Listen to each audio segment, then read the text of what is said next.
entrepreneurship is a grind. It really is a grind, right? And I was like, this is what's happened, this is what's happened.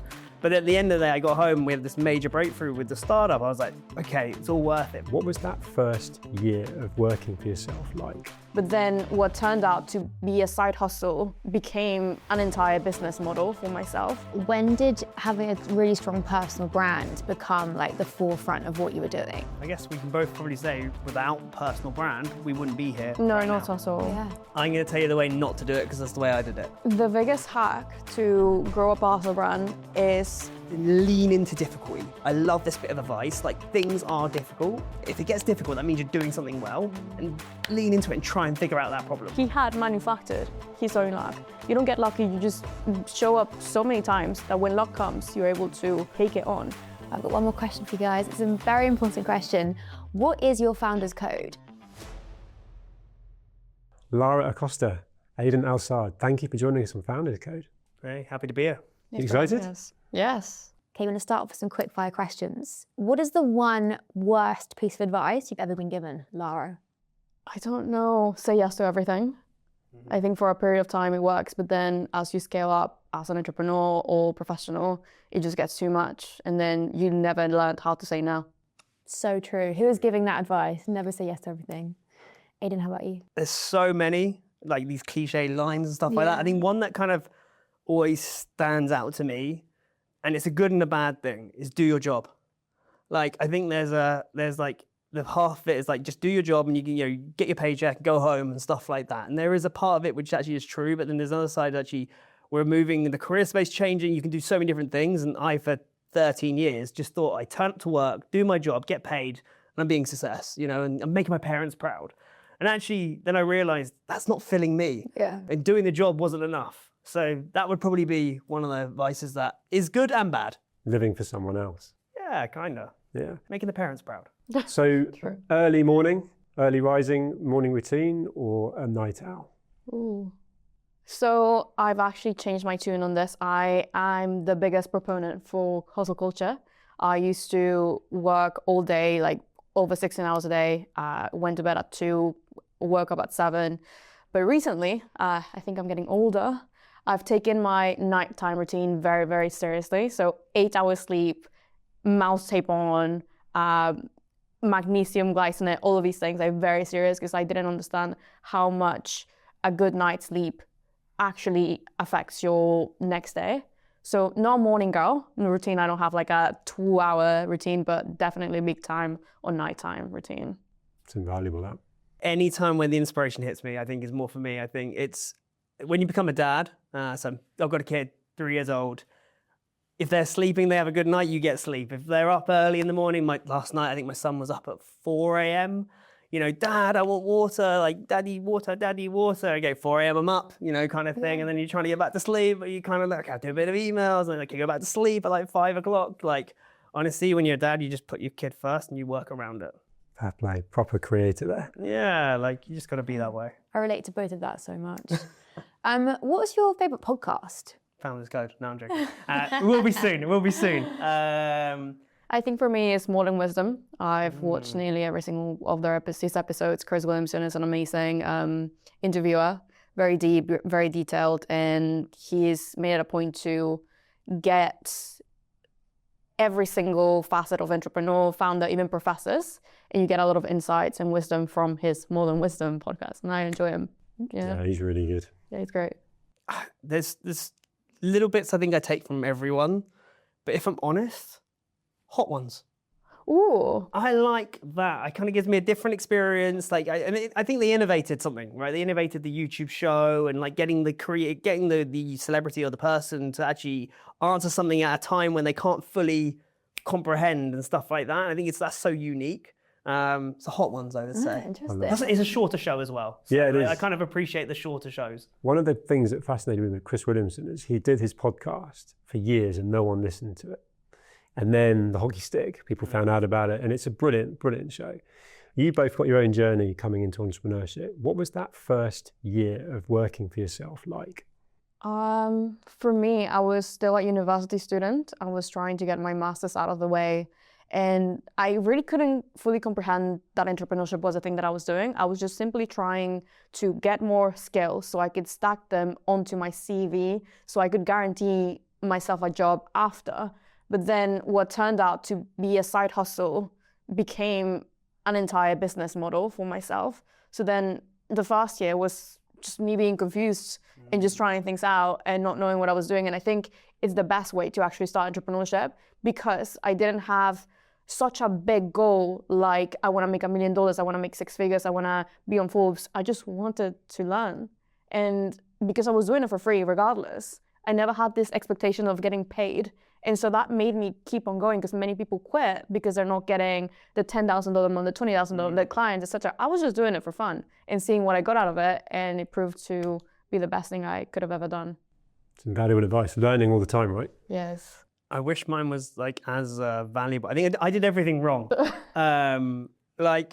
So I was in tech startups for about 13 years at the time. I was leading go-to-market for an international team. I'd been in sales leadership of that for a while, probably earning around the 250K mark a year for many years. So I was doing comfortable in a not a startup's never 9 to 5, but like in a full-time role. To leave that to become a dad and move country in the first year of being an entrepreneur is the stupidest thing ever to do. But I did it all in about 6 months. I come back to being a dad a lot. It's very much the first and foremost thing when I think about myself. But it changed my mindset, and it wasn't about me anymore. It was about spending time with him and my family and stuff like that. And I just wanted to have more flexibility. So the entrepreneurship for me at the beginning was like, how do I have more time with my son? How do I have more time as a family man? How do I have more time with my dad, with my parents, with my wife, and everything like that? And then it was like, okay, so how do I monetize my skills in another way? So I'm leading global teams. I'm helping, close 7-8 figure deals for, global deals and sales, stuff like that. Okay, I understand sales. I understand communication. I understand all these things. So I took my role as a sales director and VP of sales, and then became a fractional sales leader. So essentially, I turned a 5-day role into a 3-day role, got paid the same, and that gave me 2 days to then work on projects, which was social media, which was kind of building projects, and now they're businesses now. So I kind of took a different approach, and it was all stupid at the same time, but I enjoyed just learning, and I think that's the best way as an entrepreneur. You learn by failing. But both of you started something alongside having some security, which is quite interesting. So when side hustle overtook. I think you have to do it that way. Yeah, I think it's the best way. Yeah. Some people drop everything and go for it. Like I kind of did that in a way, but like I kind of always knew there was going to be something there to kind of keep things going. That's really invaluable. And during this journey you're talking about, when did having a really strong personal brand become like the forefront of what you were doing? Because you guys are both super hot on socials, LinkedIn, Instagram now, etc. When were you like, right, I really need to focus on that and really dive down into that? You've seen just this trend over the years now. You see like people have always bought from people, but you're seeing like how, Stephen Bartlett's bigger than, Flight Studio, whatever it is, Simon Squibb's bigger than Helpbank, Richard Branson's bigger than Virgin, all these names are bigger than brands. And we're seeing more than ever that people want to connect to that person story than the brand story, which was maybe different when it was through advertising, through TV and stuff like that in before. And I think like we're just seeing it now. It's more accessible. It's more easier to kind of tell your story. There's different platforms if you want to write, LinkedIn, if you want to do video, there's TikTok. I've been on LinkedIn for 12 years as a sales guy, right? So the only time I was doing anything on LinkedIn was selling the companies I was in before that. The first personal branding I ever did was a TikTok video at the age of 34, and then that was kind of then my personal brand journey. But you realize that people want to learn from authentic other people. And it was just by trial and error and seeing, like, for me, I think Simon Squibb was one of the people that I saw first on social media. Like, I genuinely thought TikTok was a dance app. And then I saw Simon Squibb's videos. I was like, oh, this is interesting. This is actually talking about business and careers on a platform that I thought was like for kids. Yeah. And that intrigued me. And I was like, okay, I've got my own spin on this. I've got my own experiences. Here's how I can give value to other people. And that then started me doing street interviews because I just wanted to talk to people about it. Amazing. How about you? You do TikTok now as well, or not yet? No, it scares me. What I noticed was that personal branding has always been there, but it's begun to get traction a lot more now because, like you said, it's more accessible. Everybody can build a personal brand. It's free. Yep. You can write, you can do video, etc. So it's got a place for everyone. Before, all the introverts were scared because they thought that they had to post photos and create videos. But then platforms now like LinkedIn and Twitter, you can literally become an authority and micro niche famous through writing. And so it's enabled people like myself who are quite introverted, didn't really like video at the start, didn't want to be showcased by how I looked. I wanted to be known for my intellect, my skill set. I did not want my appearance to be a factor in my success. It was very important to me to do that because over time as a woman, many times I've been sort of like either not taken seriously enough because of what I look, how I look, and I made it a point for myself to be like, for the next year, I'm going to write and I'm going to grow and I'm going to become an entrepreneur based on one skill, and that was writing. And so personal branding now has allowed people like myself with this issue or skill set to create, then monetize, and then venture onto different things like speaking, entrepreneurship, and now investing, even for me. I guess we can both probably say without personal brand, we wouldn't be here. No, right not now. at all. Yeah. That's interesting. And yet you mentioned big names like Richard Branson. You know, if someone was asked to name an entrepreneur when I was at school, it would have been him, and he still talked to him. He stayed relevant. So that personal brand is so important. But we've only just started using that term, personal brand, recently. And all these mediums, TikTok, you know, like you say, my kids were dancing to TikTok in COVID, and all of a sudden now it's a personal brand tool. Is there like a kind of secret sauce stroke? If someone was watching, listening, going, I want to build my personal brand, what can they do? Is there a fast track? There are lots of tips. Do you want to do the LinkedIn side and I can maybe do the video side?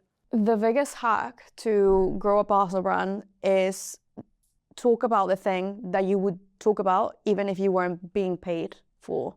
The main problem that I see right now is that people are linking personal branding as a means to monetization. And that's why so many people quit, because they put in the reps and they don't see the returns easily. However, back to even Chris Williamson, he wasn't getting paid for this for years, but he was still doing it. And because he mastered that for so long, then when it came time for him to get lucky, he had manufactured his own luck. You don't get lucky, you just show up so many times that when luck comes, you're able to sort of like take it on. So the biggest hack for me, just pick one thing that you could talk about even if you were never being paid for.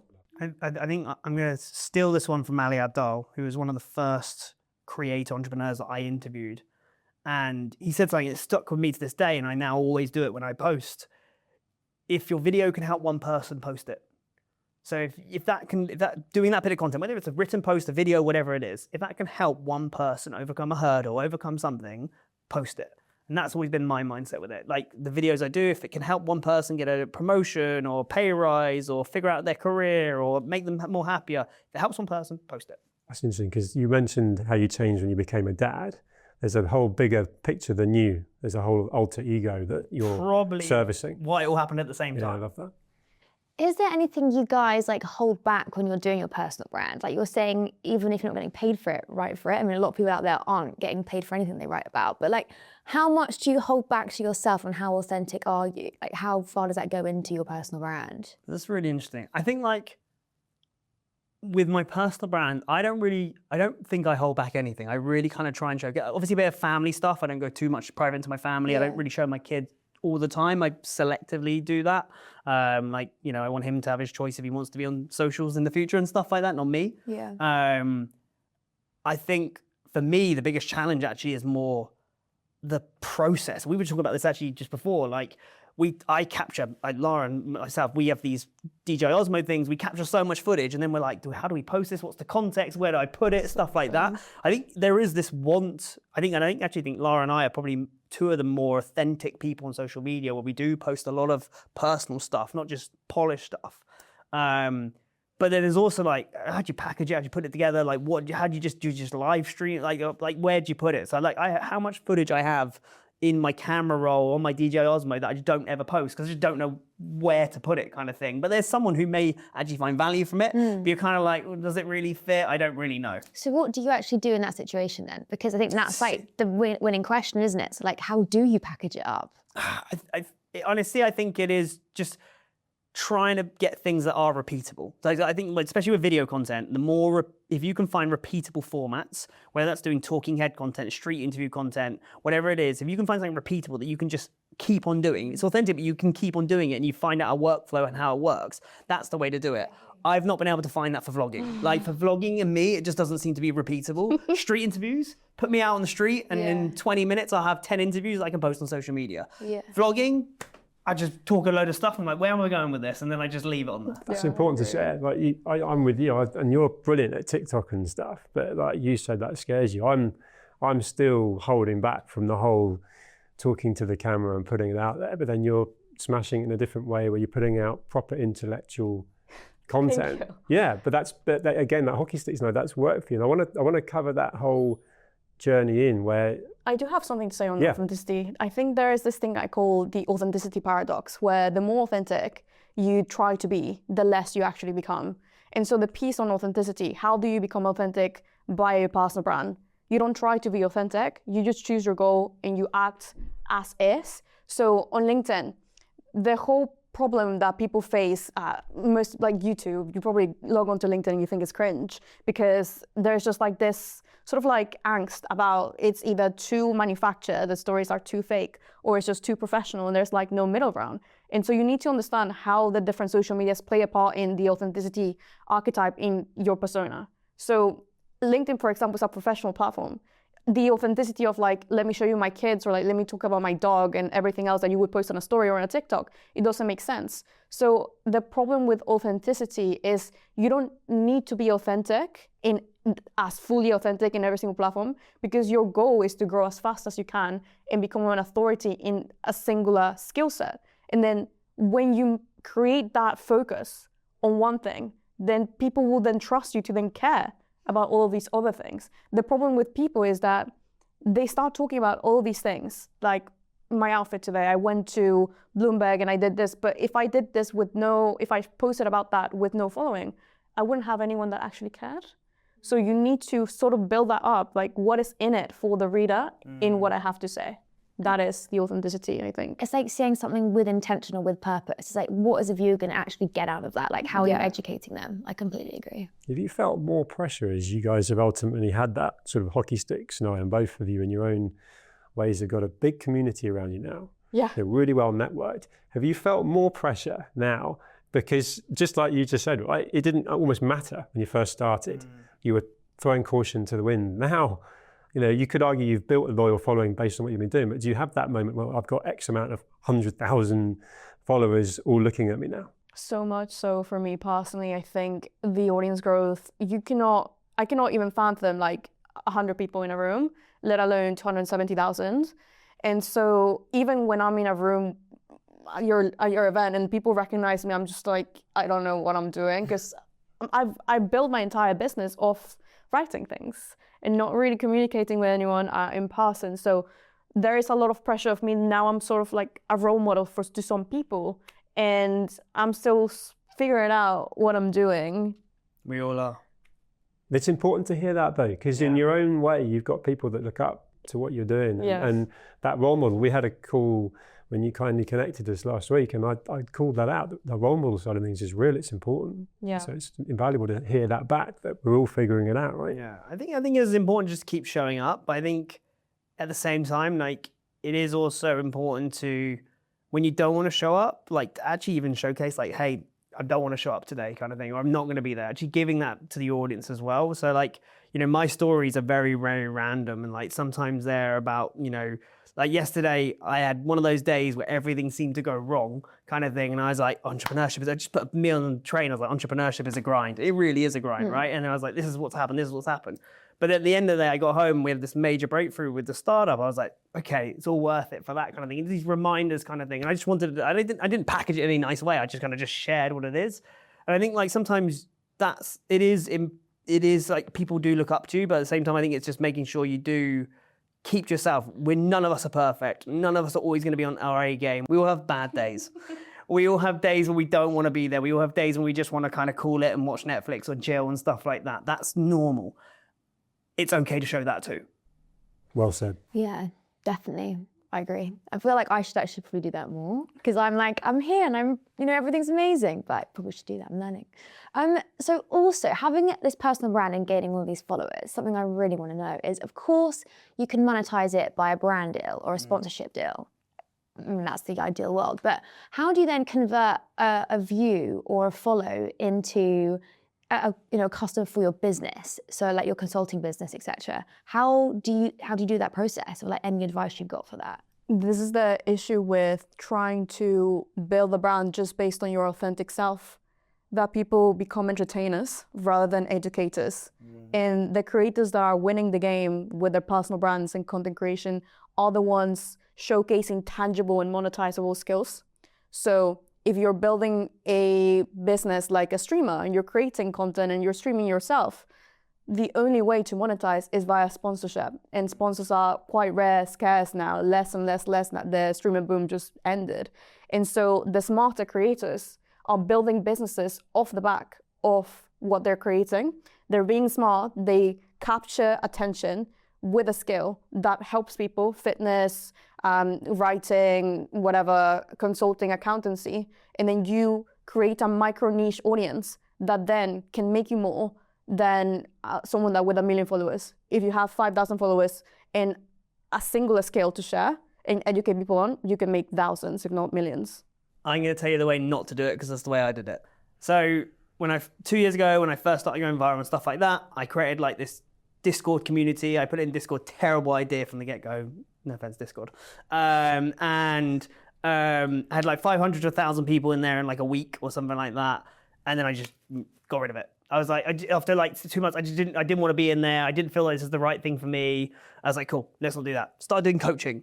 I'm going to do coaching calls. So you can book 15 minutes of me for £99. I saw a creator who's much, much bigger than me offer 15 minutes for £999. I was like, I'll put £99.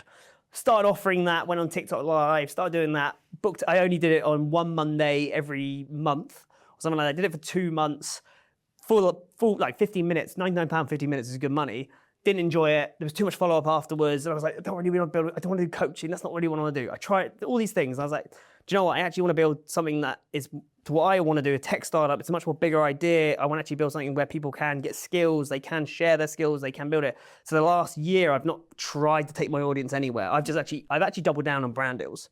So I've managed to up my brand deals from probably about, I've had a manager that's helped with this as well, but my brand deals have gone from about, I think maybe last year was about the 100K mark, maybe a bit over 100K, 120K in brand deals. This year's over 280 or 300,000 in brand deals, which, I've only got about 300,000 followers, which is not a huge amount.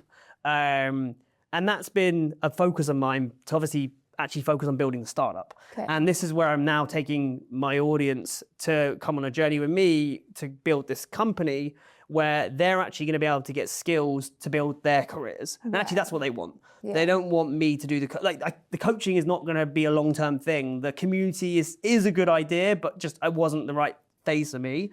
I want to build something that's scalable that isn't relying on me needing to be there. Yeah. And that's why I'm building this startup called Skill Store. So you're basically doing what Lara said. You've got this separate stuff, well, your actual business you're doing, but you're using that to get brand deals. Yes. Yeah, he actually stole that idea from me. Check. Well, I You're still mates though.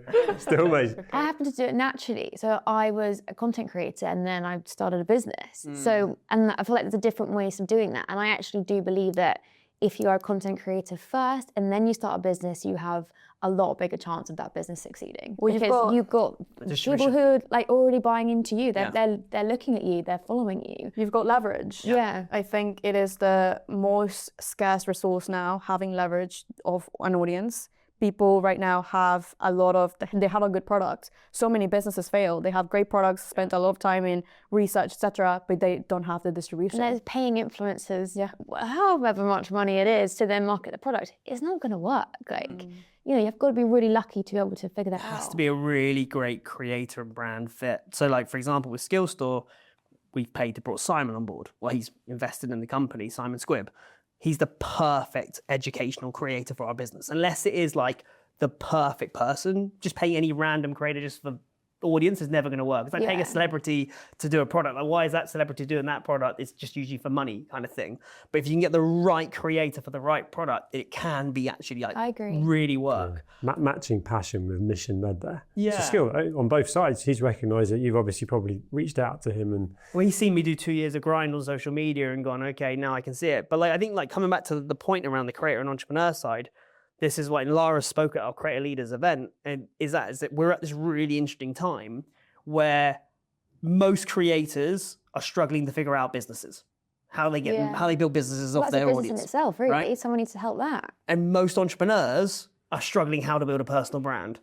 And there's this beautiful thing happening in between where I think both of us do sit, where like we can help facilitate this conversation where like creators can learn from entrepreneurs can learn from creators, and even better, where it does work, they come together and then build something that actually has a real impact. That's cool. That's super so are you doing that? Are you matchmaking? We're not Creative entrepreneurs. We're not matchmaking, but like creator leaders. That's like a tagline. Yeah, do we that. should do it. We You should can have actually. it, it's fine. He's good at stealing things. But that everyone does, right? Yeah. Everyone does. You got to put your own Well, spin. like that's an what this is artist. about then, sharing. We always say it, learning on the job. I just wanted to touch on one thing, almost like a sort of digital currency that sits in amongst this is likes and follows. It feels like you guys had that passion, that mission led, and then you've always almost had that the North Star, if you like. A lot of people will get put off by not getting feedback, not getting follows, not getting likes. That whole kind of almost taking it personally. How have you dealt with that along the way? And how do you still deal with that? Like, you've got this huge following on LinkedIn, for example, and then you put something out this afternoon, and for whatever reason, it just doesn't land. You just move past it, or does that bother you? I think that the alternative to not posting would be me working a 9 to 5. And so when I reframe it like that, like I could be spending hours creating something that I love and maybe not landing, and then me using that as direct feedback and loops of iteration instead of having to work a job I hate with people I don't like for 12 hours a day. So that is my reframe. I learned it from my mom. She was quite harsh. I remember when I was first starting, I got a bunch of hate, and she was like, just log off then. Just shut your computer down. And I was like, oh, well, no, not really. So I can't complain. It's cool. It's a choice, though. Yeah, It's a choice. I think ignore the likes, ignore the comments. Obviously, engagement's important, yada, yada, yada. But like, don't worry about that. It's actually more about the people. And again, like, the people that you're going to meet from it, again, like without us posting on on TikTok and without you posting on LinkedIn, we wouldn't have met you. We wouldn't have had these conversations, and we wouldn't have made the connections that we make from each other. That's the beauty of it. And I think if you come with that mindset, actually, this is a way for me to help other people, but also I will get help along the way, because that's how genuine connections are made. It's a give and take thing. Likes and comments, that's just metrics that brands will care about.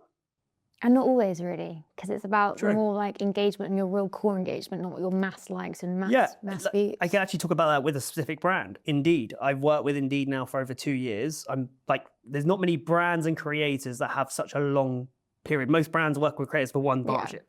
2 years, I've worked they pay me every single month for content. And, it's like a full-time job in itself in a way. But like, it's not about just the likes and engagement. It's about the ambassadorship of the brand and stuff like that, and actually being there for when events or something like that comes up and stuff like that. There's a connection piece as well. Yeah. And that's what I think more brands will start to think about with creators is more actually, I think this is going to be a trend. We're going to see brands hire creators. We're going to see brands hire creators on fractional basis, part-time basis, like not just for one-offs, for actually like being part of the brand as an ambassador. I think that's going to be a future thing, how brands get in this conversation. 100%. I feel like it's already happening. It's already it's already happening. So what do you feel like the future holds then for personal branding online? Obviously, we can start to network now. We don't have to go to these in-person networking events. We can meet people online and take it offline. But do you think there's going to be like a new platform, or like where do you think it's going to go? Future of personal branding. Well, just like, and being like online and showing up online, like is Instagram dead? Like it shouldn't be going to TikTok. Like how's LinkedIn doing? There's an interesting dynamic with both of you as well, where you've built profile online, and then you flip that into doing community-based stuff, which is how we connected. Two entrepreneurs messaging me going, I've just been to a really cool event with a guy that's organised it, which was you. And they're sort of going to different things, but we're really impressed with that. But the whole way of building that was online. I definitely think since COVID moved, I think the in-person has become valuable again. I think speaking for someone who was in the tech space and startup space for 12 years before, everyone was moving towards virtual events and virtual meetings and doing everything virtual. COVID hit, then the want to come in person. So right now we're in this, everyone wants to get in person again, do these kind of things. I think that's great. And I do think that's the focus for now. Yeah. Like the platforms are important to connect, but then it's then building that relationship in person, I think is the real key. I think like, as much as you can DM on LinkedIn or Instagram or anything like that, not until you get coffee with them or sit down with them and stuff like that was like how we met. That's where like you then really like build that connection kind of thing. So I think like I think one thing I think you did really well was you focused on one platform and did it really well. I try to go everywhere, you know, and it's stuck somewhere, it hasn't stuck somewhere and stuff like that. I would probably say like, pick a platform to your strength and double down on it. And then maybe try and repurpose it in other places. I think that's cool. I think on that, the future of personal branding belongs to the person that dominates focus. Too many shiny object syndrome, things like everything is everywhere, everything's so accessible, everything is free. You can create content for free, you can post on Instagram, TikTok, LinkedIn for free. And this attraction to everything leads to nothing. The people that will succeed in the future with AI are the people that dominate the one platform with one scale, with one ideal client, an ideal market, and then double down as they grow. That's exactly what I did. One platform, one problem, one solution, one person. And then until I hit 50K on LinkedIn, I expanded to newsletter, then YouTube, etc. Like stack them all up instead of trying to do everything at once, because we only have 24 hours in a day. Running out of time, I've got one question before you ultimately ask the ultimate question. And that is that as content creators, you're doing so much yourself. And there's an element of what you put out, which again is authentic. Yeah, you're smiling. So this is late nights, right? This is being a writer. This is then being an editor. This is being a videographer. You know, you both got kind of videos of yourselves. It's all part of it, right? At what point do you still do that yourself to then pass it over to a team? Right. So I am a micromanager, and one thing that I regret of not having a full-time job is never have had a manager that managed me, so I could understand how to manage other people. And so even to this point where I've been nearly 3 years in entrepreneurship, crossed the 7 figures, etc., I still find myself doing most of the job. My friends that have run businesses and sold them, they look at me like I'm insane, because I am, because I know how to do everything. I became a jack of all trades, master of none, but often better at most of them. So it has been incredibly hard to even hire an assistant. Like I can do it. With AI, it's even incredibly easier and cheaper. And I like high profit margins, so I still do most of it myself. But the problem is, I love my job so much. I love every single aspect. I like the nitty-gritty. I like the editing. I like the writing. I like the community thing. But then it drives me insane. But I still love it. So that's my honest answer. I don't have the key. I think that comes from the entrepreneurship experience. You see these entrepreneurs who've built these personal brands really quickly by hiring teams and just scaling and stuff like that. That's not available to everyone. Most people can't do that. Most people can't afford to hire like a personal brand manager, a videographer, like most 99. So I think don't be stressed by thinking about that. Like I kept doing everything up until about 2 years. Literally, it's only been the last 2 months where I started to bring other people. I have an editor for about a year, but only last couple months where I really started to have a couple of people now help around different things. And even then, like I still want to take things a bit more on myself, because it's not a business. It's your personal brand. And if you've got to stay close to that at all times, like you can outsource some of it, but you do need to kind of like keep a lot of it close to you. So I think it's not that easy to do as like kind of people say it is. And it is a lot of people's effort to kind of make it happen, which is just not accessible. Well, the people that do it like that, they lose authenticity faster because it's just, so you can see that's it. What I was going to say. You're great with your personal brand and what you put out, because it's you. No one's doing it for you. And that's obviously, you know, where you guys link together as well, and you can feel that back to if someone else takes that on and in any way changes the message or the sort of the delivery of it, you might end up losing the authenticity. Yeah. I've got one more question for you guys. It's a very important question. What is your founder's code? So what is your one piece of advice you would give to anyone starting a business or who already has a business? Just one. Just one. It's almost like your non-negotiable. I have a couple. Like, I've got 10. From a code perspective, as a father, like as a dad, family first. I am never going to be. You will never see me as the entrepreneur who's burnt out and is divorced and don't see their kid and stuff like that. And so many successful entrepreneurs who are billionaires and millionaires have sacrificed their families, their relationships, their kids, their marriages, their everything to have a successful company. I don't give a about that compared to my family. My son and my wife are my world. The businesses come next. So that would be my thing for that. For anyone else, for like just a more general advice, it's in lean into difficulty. I love this bit of advice. Like, things are difficult, lean into it. If it gets difficult, that means you're doing something well, and lean into it and try and figure out that problem. I guess my advice to founders and entrepreneurs trying to figure it out, you need to cut out all the noise. You need to distance yourself from social media for a while and focus on what is the ultimate goal for your brand, for your business, etc. Social media has become incredibly helpful, but also distracting. And it can show you a lot of different lifestyles that people live. And then that can start polluting your interest in what you're doing, how you're doing things, etc. I locked myself in my room at university for 6 months with no social media. I didn't see anyone. And it was a massive sacrifice, but it led me to the most outstanding sort of growth. I skyrocketed LinkedIn overnight, and it wasn't by accident. It was very intentional and purposeful isolation that led me to these massive amounts of focus. I wasn't drinking, I wasn't doing anything, not socializing. And that's weird. And this is something people don't like to hear because it doesn't seem healthy. But if you have a purpose or a vision or this energy that you want to really do something, that you have to truly commit to it. Because attention, it is the scarcest resource right now that we have. And what you give your attention to matters for you. And so put all of your eggs in your own basket for a while. Don't try and go VC funding, try and bootstrap yourself and start service-based business first, then ask for funding, etc. Just try and be so self-sufficient that then whenever anyone meets you at a networking event, etc., you can back yourself. Because what I found was that I hated networking events because I didn't have anything to say. But then when I started showing up to these networking events after the 6 months, I had so much proof that I was worth talking to. And then people took me seriously. And that was the most important thing. I think one word you said, like, I think everyone needs to think about is purpose. Like, you know, it's often misconstrued and people do think it's a big word, but like, whether that is freedom, whether that's family, whatever it is, just bring that back down to purpose, because purpose really does give you a clear sight. Gets you through the hard times as well, right? Exactly. Which I think the important message about this conversation is there's plenty of them as a founder and an entrepreneur. You're constantly battling.